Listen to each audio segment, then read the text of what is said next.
Good morning, children. Our today's topic of discussion is chapter number 3, lesson number 3 from your English textbook Honeydew. The name of this lesson is Glimpses of Past, written by famous Indian writer S.D. Sawant. Students, what does this word glimpses mean? Yes, it means a momentary or partial view of something. So now it will be clear to you that in this story, in this lesson, we are going to see the past events of our Indian movement of independence in a very short way. Though we are not going to get the complete information about those events, but we will have the partial view of it. So now let's begin the story.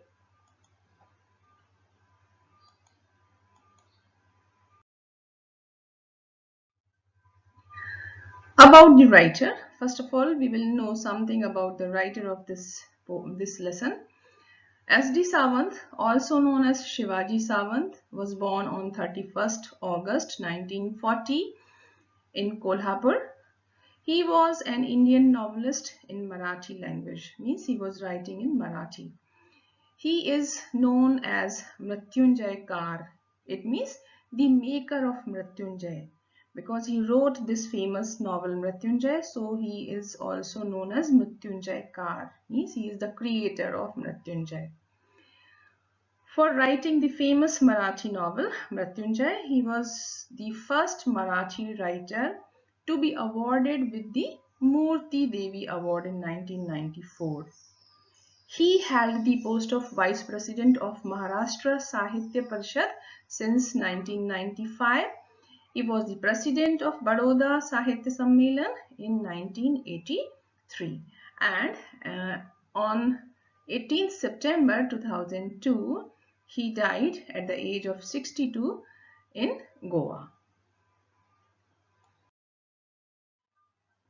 Now let's have an introduction of the story. This lesson is an extract from S.D. Sawant's drama Glimpses of the Past. The lesson includes pictures and speech bubbles which give us a short and precise description of the events that took place in our country from 1757 to 1857. It includes incidents that led to widespread revolts known as the First War of Independence. It also explains the prevailing bad practices like untouchability and child marriage during this period within Indian society.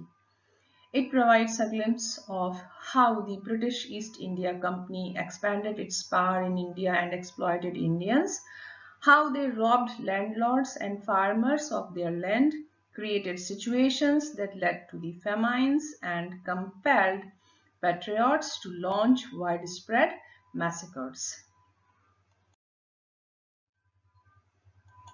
So students, in this particular video, we are going to witness 5 different events of our past. The first one is the martyrs.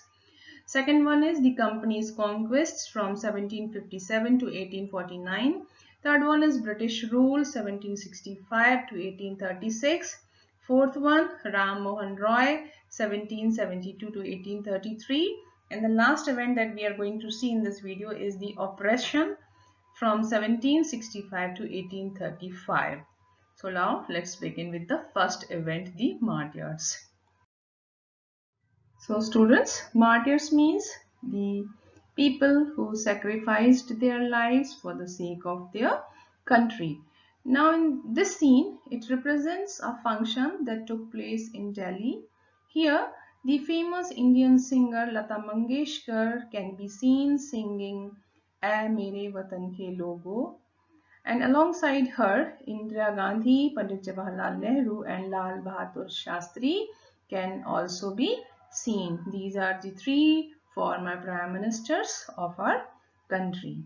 Perhaps they are reminded of the sacrifices of our Indian freedom fighters.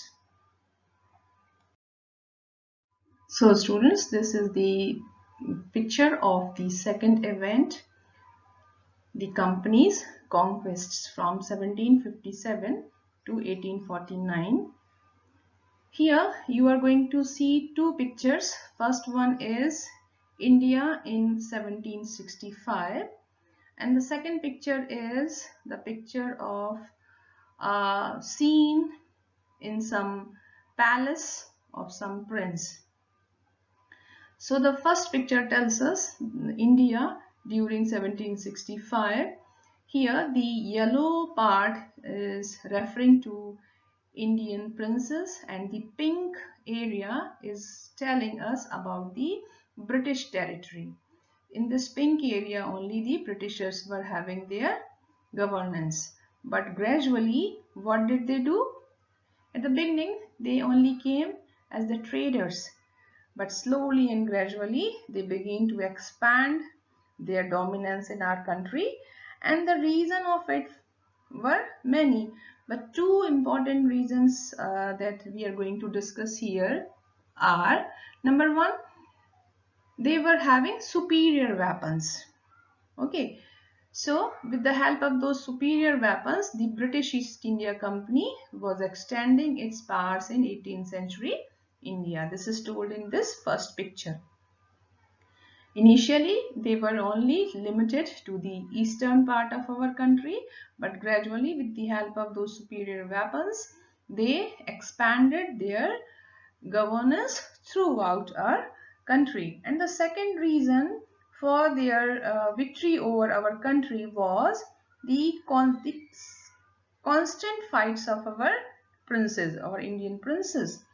They were fighting with each other, and the Britishers took advantages of the prevailing disturbed circumstances among the Indian rulers. The Indian princes were not at peace. They were continuously fighting with each other. So they were short-sighted, and because of their short-sightedness, what does this word short-sighted means?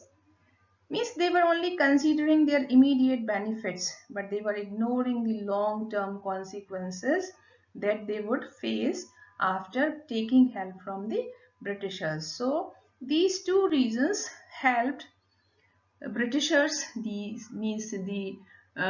British East India Company, to rule over our country, India. These Britishers, they adopted the policy of divide and rule, and then they ruled in our country for more than 200 years. The rivalries helped the East India Company, and it could easily subdue Indian princes one by one. So now, because Indian princes were short-sighted, they could not see the far-reaching consequences. So as a result, the East Indian Company, what did it do? It took advantage of these rivalries among Indian princes, and slowly and easily it subdued Indian princes one by one. Okay, it captured the states of all the princes one by one because of their foolishness, because of their short-sighted attitude. But students, there was one king who was really very far-seeing ruler. And who was he? The brave Tipu Sultan of Mysore, who fought bravely with the British government till he died in fighting. He was very brave and he did not accept the Britishers' rule over him, and he fought. But because we people were not having so many weapons, advanced weapons, so finally he got defeated and he died in the war. So students, this pictorial presentation tells us the comparison between the thinking of the rich people and the common man of that time, how they were thinking about, how they were reacting about the conquests of the Britishers. So in the first picture, there are three rich people who are discussing about the victories got by the Britishers. First one is telling, thank God there is peace in our country now. No more wars and no looting by thugs. He is thanking God. He is saying that now we should feel thankful to the God that in our country now there is no more war taking place, and even the thugs are not doing loots because of these Britishers. Second one is telling that it is God who sent the British. He is also thanking God. He is saying that this is the God only who has sent these Britishers for our safety. Third one is telling our destiny is linked with them. What does he say? That now our destiny, our whole future is linked with these Britishers. If they will stay in our country, we will stay safe. But students, just opposite to this, now see the reaction of the common people of our country, how they were thinking to the conquests and victories of Britishers. The first common man is telling the white man has killed or dethroned our kings. They are worried. These common people are worried, and they are saying that these Britishers have either killed or they have removed our kings from their thrones. Second one is telling some kings were not good, but after all they were of this land. People are saying that though some of the kings were not good, they were cruel, but still they were our fellow men. They were belonging to the same land to which we belong. Now the third one is telling, now we have become slaves or foreigners. What does he say? That now because we are overpowered, our lands are captured by the Britishers, so we have turned slaves of the foreign people.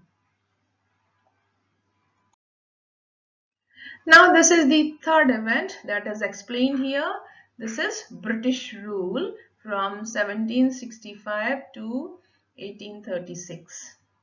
In this picture, students, you can see some religious people preaching Indian society.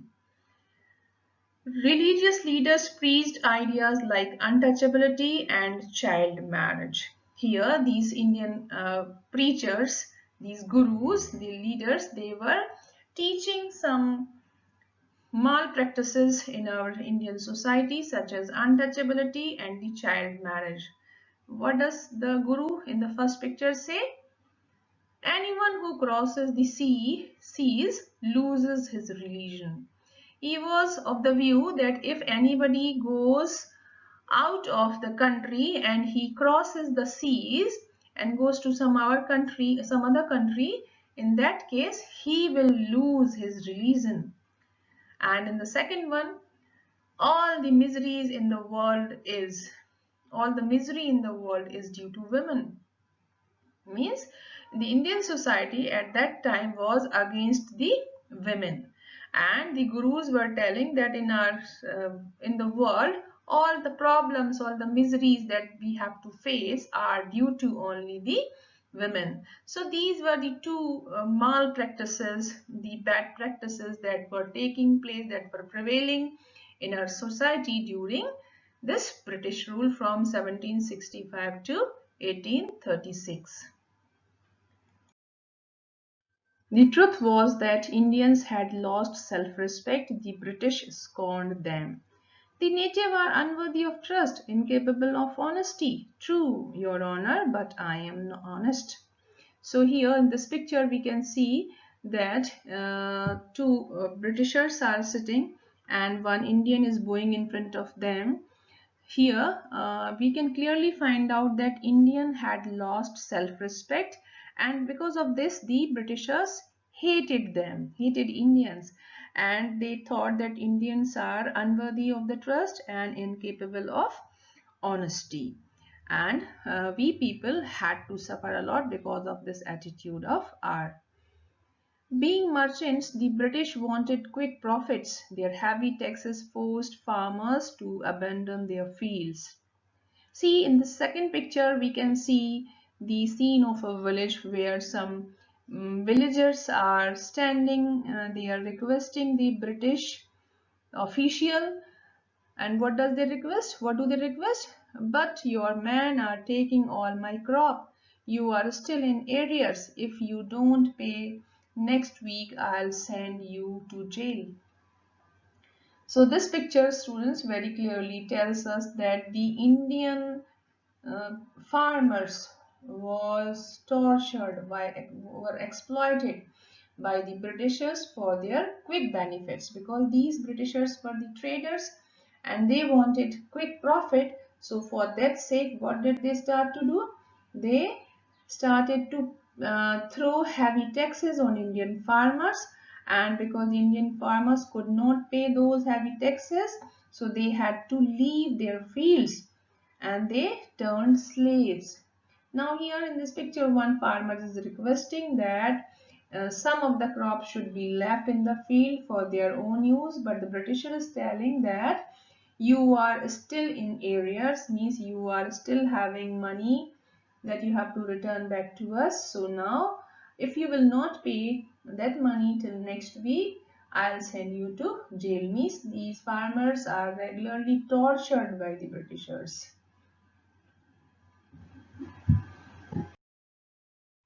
Still, the British invented our methods which gave them more profits. The good manufactured in England should not have any import duty when brought into India. A good idea. The East India Company's laws began to cripple Indian industries. So here in this picture again there are three Britishers and they are discussing how they can grow their business, how they can get more and more profit from our country. So they are planning that the goods that are manufactured in England, they must not have any import duty when they are brought to this country, India. And the other one, the other Britisher, he is agreeing by saying this is a good idea. This is a good idea. Now here, the East India Company's laws begin to cripple, begin to break the Indian industries, because India was the country where small craftsmen were preparing different items and they were selling and earning their livelihood. So now when these Britishers, they started to bring things made from their country that were cheap and long lasting. So the Indian craftsmen, they started to lose their livelihood, and the time came when they were thrown to the starvation. So this second picture depicts this scene very clearly. Inevitably, famines followed between 1822 and 1836. 15 lakh Indians died of starvation. The British policies ruined the expert artisans and their business. Now see in this picture, a family is sitting, a child is sleeping, hungry, lady is sitting without any work, the man is not doing, he's just sitting. So we were forced to starve and die because of the policies of these Britishers.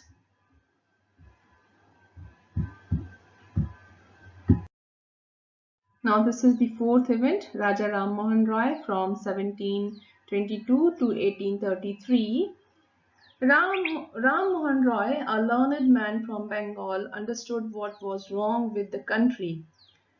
Let us not despise ourselves. Our ancient culture is great and we are capable of great achievements. We must first reform our society. Superstitions have been ruining us. Raja Ram Mohan Roy was a well-educated man from Bengal, and he was the first person to realize that there was something wrong with their society.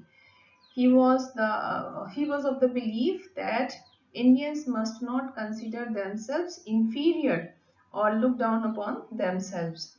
And he believed that our ancient culture was great and the people were destined for greater achievements. So according to him, the first step was to change the society by abandoning the prevailing superstitions. It was the root cause of all the problems in our society. He told his wife Uma, cows are of different colors, but the color of their milk is the same. Different teachers have different opinions, but the essence of every religion is the same. So here in this picture, what do we see? That once while talking with his wife, He told her that cows are of different colors, but the colors of their milk is the same. It means that different teachers might have different opinions, but the essence, the extract of each religion is the same. He was attracted by science and modern knowledge. Knowledge should be practical and scientific. He started newspapers, but the suspicious British stopped them in 1823. So this Raja Ram Mohan Roy, he took keen interest in the science and modern knowledge, and according to him, knowledge should be practical and scientific. He even published newspapers which the Britishers stopped out of suspicion in 1823. He crossed the seas and went to England to see what made the British powerful. There he told them, "We accept you as rulers and you must accept us as subjects. But you must remember the responsibility a ruler owes to his subjects." So, Raja Ram Mohan Roy, he was very keen to know what made the Britishers so powerful. What was the reason of their being so powerful? So he crossed the seas and he traveled to England. There, he is known to tell Britishers that we as a nation accept their rule. He added that they must accept Indians as subjects and not forget that their responsibility and duty towards their subjects. So Raja Ram Mohan Roy is known for his efforts to abolish the practices of sati and child marriage. So the next event that we see here is oppression from 1765 till 1835. Students, oppression means suppression of someone with force. But the British continued to oppress Indians. In 1818, they had passed Regulation 3. Under it, an Indian could be jailed without trial in a court. So here in this picture, we see that these Britishers, they continued to exploit Indians, they continued to oppress the Indian people, and for that they brought so many new acts. And for example, here they passed Regulation Act 3 in 1818, and according to this act, there was one provision in it that Indians could be jailed without any trial in a court. Now the second picture tells us all the time British officers in India drew big salaries and also made fortunes in private business. Now here, as these Britishers continued to suppress Indians, they created all sorts of favorable circumstances to uplift their officers. The British officers drew huge salaries and could deepen their pockets by making a fortune out of their private business also. By 1829, Britain was exporting British goods worth 7 crore rupees to India. The British prospered on the company's loot while Indian industries began to die. So here students, the Britishers, they were exporting goods in huge quantities from their country Britain, and by 1829 they were importing goods worth 7 crore rupees to India. As a result, the Britishers grew richer and richer, leaving the Indian industries high and dry. Means we people suffered a lot, we died because of hunger, but the Britishers prospered day by day. Governor General Bentinck reported back home, "The bones of cotton weavers are bleaching the plains of India." So here, when Governor General Bentinck reported back to England, when he went back to his home, he reported the rulers of Britain that Indian cotton weavers are dying because of hunger. Their bones are bleaching the plains of India, means they are now in misery. They are jobless now because the industries that are established by the Britishers in India, they are producing the goods at cheaper rates and with long durability. So people had started purchasing those things, and these local weavers, they lost their livelihood and they lost their jobs. So now they were dying of hunger because of the lack of food and lack of job.